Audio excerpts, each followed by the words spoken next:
use other folks' data to like empower their data. And so I think that increasingly we're seeing this market look at the big picture of like what's possible as opposed to just doing the one task on repeat. And I think that if you walk the floor, that's what you're going to see is people are trying to just expand and do more, and that's exciting. And how are you keeping that data and managing it in an ethical way? Safe, and not putting secure. Things at risk? How are you auditing that data? Yeah. Welcome to the podcast, where we introduce you to incredible humans who share their journeys with the mission to inspire you to harness your own inner tenacity to drive your life and career forward. And now, your host, Adam Posner.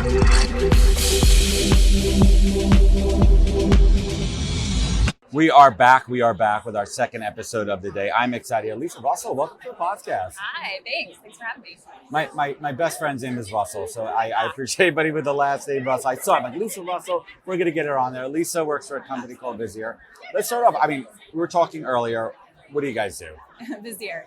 I would say what we do is we are a leader in people analytics. And so we're helping business leaders figure out the impact of their decisions and help them create like a more inclusive and just like a cool place to work by making informed decisions with data is really what it comes down to. So that's a great sales overview. Let's lift up the hood of the engine a little bit and talk about people analytics. What are some of those key, for anyone playing at home? Some folks are in the TA space, some folks are recruiters, some folks are on the job hunt.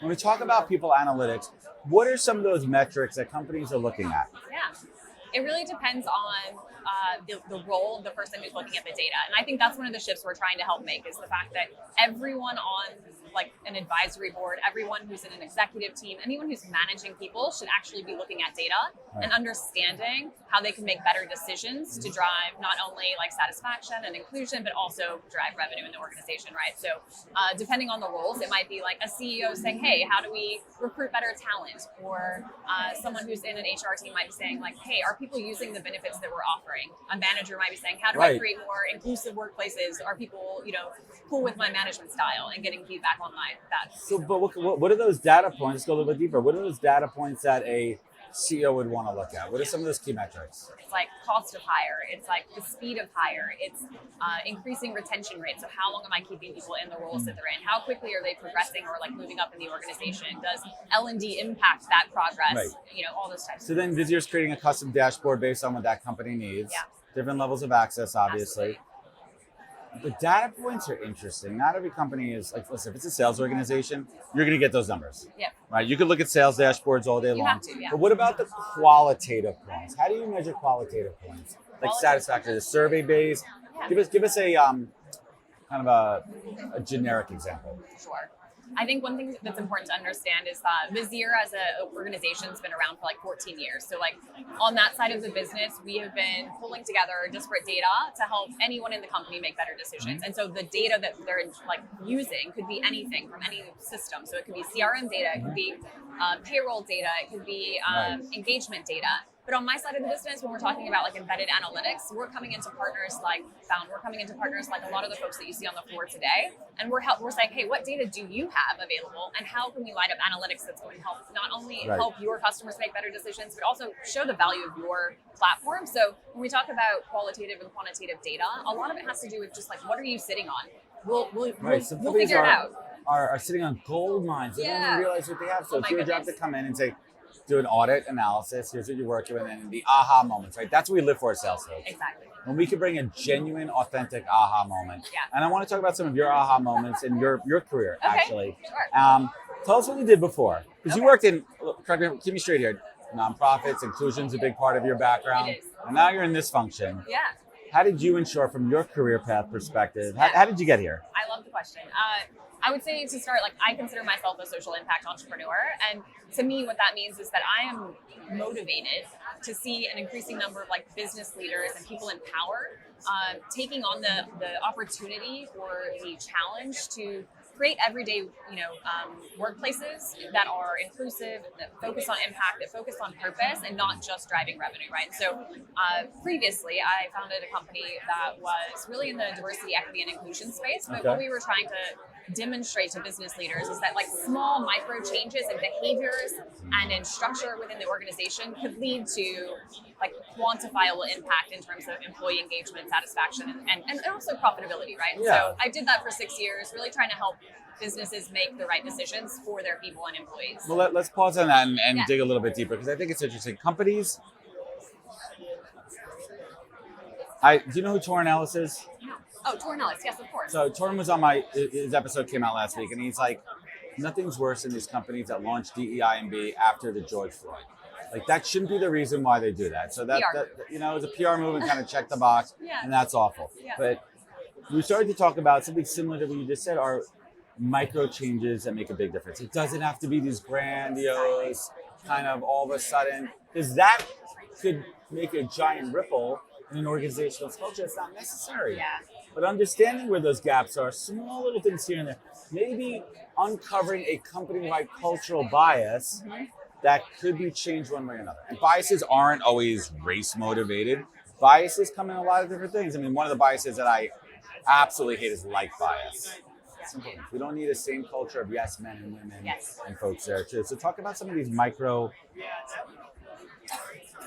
Like the shifts we can make. Yeah, let's talk about some of these micro things that you've seen in your practice. Sure.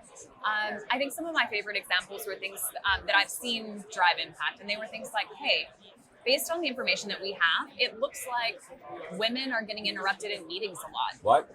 Yeah, exactly. Who would have thought? Shocker. So like little things like that where we're like, if we could just pay attention and show folks, hey, like this is happening, maybe pay attention to it. It completely shifts the context of power and collaboration in every single meeting. And so just by bringing awareness to that, we would immediately see, oh, suddenly women are feeling heard. Right. Suddenly they're contributing more. They're speaking up more. They're impacting the pact of like innovation in the organization. They're moving up in their careers. They feel like they have momentum. And it's like that ripple effect that you're talking about is so easy. And it's literally like, reverse hey, that ripple. Maybe just stop interrupting people. Stop interrupting people. That works for men. That works for women. Just listen. There's magic in listening. It's kind of funny you say that. Like, I always tell the story. I've been doing this for a while. This is 300 and so many million episodes. Early on, someone said to me, it's like 20, 30 episodes, I can hear you thinking in your head of the next question. Yeah. You're not listening to the guest. Oh my goodness. And if you take a moment and listen, that's when you start to go down the rabbit holes. That's when you become inquisitive. That's when. So was it hard for you to go from your own company back to a W-2 9-to-5 gig? Was that a hard shift for you? As in, like I said, I'm an entrepreneur. I can't even fathom ever going back to working for a company. Yeah. But like, is this being recorded? No, I'm just kidding. No. Is this being recorded? Is that camera recording us? No. Are these mics picking anything up? Never. No. No, I think it's a very valid question. I am an entrepreneur. Speaking of like, I can see your mind like spinning. It's like I am that person. I'm always looking to solve problems. I'm very excited to help and support other folks in doing that. I think what I am excited about in this role at Vizier though, and the reason it kind of feels entrepreneurial all the same, is that my job is essentially walking up to other executives, other founders, other business leaders and saying, hey, I can help you get to what you envision faster. I can help you unlock revenue through that data. And so I'm basically coming in and being like strategic and building out business strategies with them and helping them make more money. And so I'm kind of just like doing these like consulting moments with a lot of different folks. You're basically an internal consultant. And this is an interesting point out there. Like, listen, it's a crazy job market right now. And I know, and you know how hard it is for someone who's been a long entrepreneur to be like, I can't fathom going back to it. But there are opportunities like this when you can leverage that consultant mindset. Yeah. You can relate to them because you are an entrepreneur, and you're not coming in. That's your unique sales value prop. And there's also the stability in there, so it's kind of a nice thing too. What are some of these cool things? We'll walk the floor here. Listen, there's 2,000 booths, which is mind-boggling. This is massive. Like I haven't even walked to the other side. I won't go there. I'm scared. I don't even want to know what's happening. You won't make it back. You'll get lost. And I know it probably looks like a lot of the same, right? I'll just be like, I'll get lost. But your ears are open. Yeah. Your eyes are open. What are you hearing and seeing that's getting you excited on this floor? Well, I think we're seeing an increasing trend of like folks who do one thing really, really well are saying, hey, we can't just do this one thing. We need to do a lot more in order to like be valuable to our customers. And so there's a lot more collaborations. There's a lot more potential acquisitions. There's a lot more folks who are trying to like use other folks' data to like empower their data. And so I think that increasingly we're seeing this market look at the big picture of like what's possible as opposed to just doing the one task on repeat. And I think that if you walk the floor, that's what you're going to see is people are trying to just expand and do more. And that's exciting. Hey everybody, Adam here. Today's podcast is brought to you by the team at Fountain. Fountain is your full-service, frontline workforce management platform. I have to tell you, Fountain's offerings are some of the most robust I've seen from any product in the space. They offer full solutions for recruiting, hiring, and retention. They are truly a one-stop shop focused on the frontline workforce. They also create informative content using their data. For example, they analyze a bunch of data from their fast food clients and create a trend report you can download now on their website. They also have a new ebook out called Frontline Voices. It's a lot to dive into, so certainly check it out. And you can learn more at fountain.com, linked in the show notes. Tell them Adam sent you. Thanks. Any kind of like red flags here? Are you seeing like companies? Well, one of mine is like trying to wedge AI in when you don't really need it. Oh man, that's exactly Like- where my mind goes to. Like when companies change their name to, oh, now we're podcast.ai. I'm like, Yeah. why did Adam change it to, because he wanted to check the box and get, we're an AI company. Yeah, particularly for those folks who are in that stage of like raising capital, they really feel that pressure to throw ridiculous. AI on a slide deck, right? I mentored a cohort of 12 startup founders in the HR tech space on Friday. What a day. But it was one of the things that I was like flagging is the fact that, hey, you mentioned that you were powered by AI or that you're doing something with AI. Tell me more about that. Right. And just like trying to understand if there's a bit of maturity around how they're thinking about it. And also like if the use case is something that's necessary for their business case. Exactly. And so I think most folks, they need to understand what they do and understand the metrics of how they do that before they can use AI to scale. And so like things like recruiting, it's like, unless you know how many job positions like a recruiter can fill per year already with their current processes, you can't slap AI and then know what the difference is going to be or if it's actually valuable to you. Right. So. Like, don't just slap AI and say we're doing AI for AI's sake. The question that I like to ask anyone is, where is your data coming from, and what are you going to use the AI for? And how are you keeping that data and managing it in an ethical way? Right. And Safe, not putting secure. things at risk. How are you auditing that data? Yeah. It was interesting. I had a guest on yesterday, and I'm brain dead because my second coffee hasn't kicked in yet. But data security and data, where that data comes from is critical. How are you at Vizier utilizing AI technology how are you guys utilizing it? Yeah. Great question. Let's keep it simple. A little bit different than a lot of other folks might assume. I think a lot of folks are using AI for like things like chatbots or functionality like that we're all familiar with seeing. For us, we are instead using it to understand the questions that people are asking and to make it easier for them to like receive the analytics and data that they need to answer that question. So, as an example, ours is like educated by a lot of LLMs, like trained by a lot of LLMs, but it exists so that we're not training it on our customer data. We're just like training it on our data model. Meaning, if we're saying, hey, who's most at risk at leaving my organization in the next 90 days? What our AI is going to do, it's called V. What V is going to do is say, this is what I understand they're asking. These are the relevant data points for that. Here's a chart that might show that information and ways that you could filter and organize that information to dig deeper. And so it'll spit that back, kind of like a report. And so we're using it more to help folks who aren't confident using data, who aren't confident navigating analytics, who don't really know what chart to pull up to answer a question, so that they can get to that information faster, but do less. And so it's just, it's all about, streamlining the thing they're already doing. Make you more Vizier. efficient. Yeah. Right. And come up with I always say too, like it boils down to a couple of things, and I've said it ad nauseum.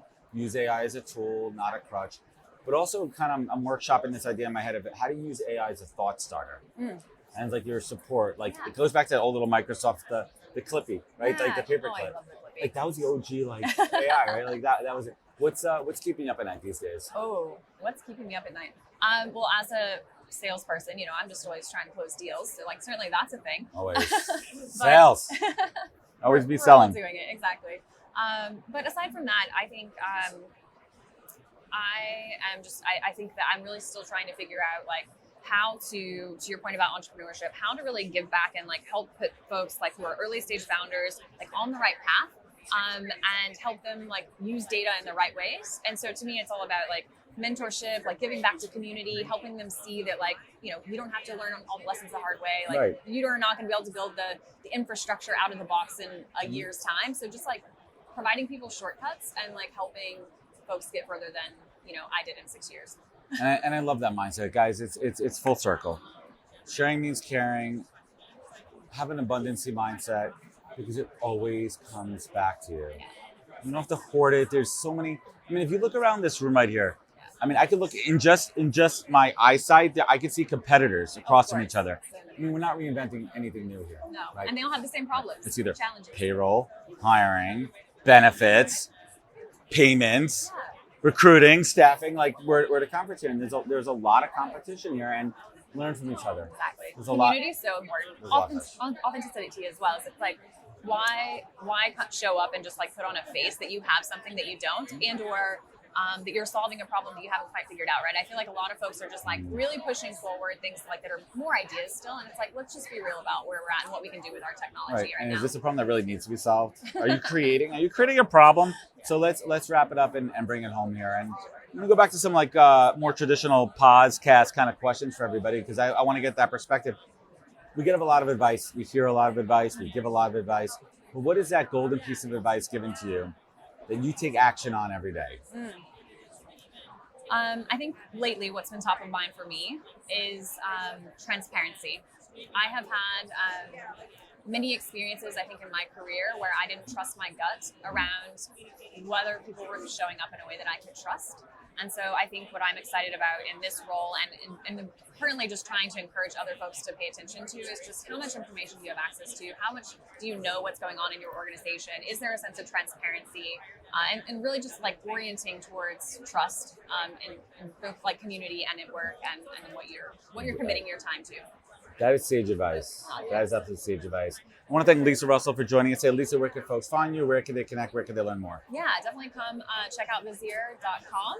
And if you have any questions about data analytics, people analytics, we'd love to chat. And connect with Lisa on LinkedIn. Is that cool? Yeah, that'd be great. I'd love that. Find her. Let's do it. Thank you so much for joining me today. Wisdom is forever, but for us, it's time to go. Thank you for joining us. Luckily, we'll be back with our next episode soon, jam-packed with more incredible humans. Thank you for listening, subscribing, and sharing. To join the conversation, search the podcast on LinkedIn. And to catch up on past episodes and more info, please visit www.thepodcast.com.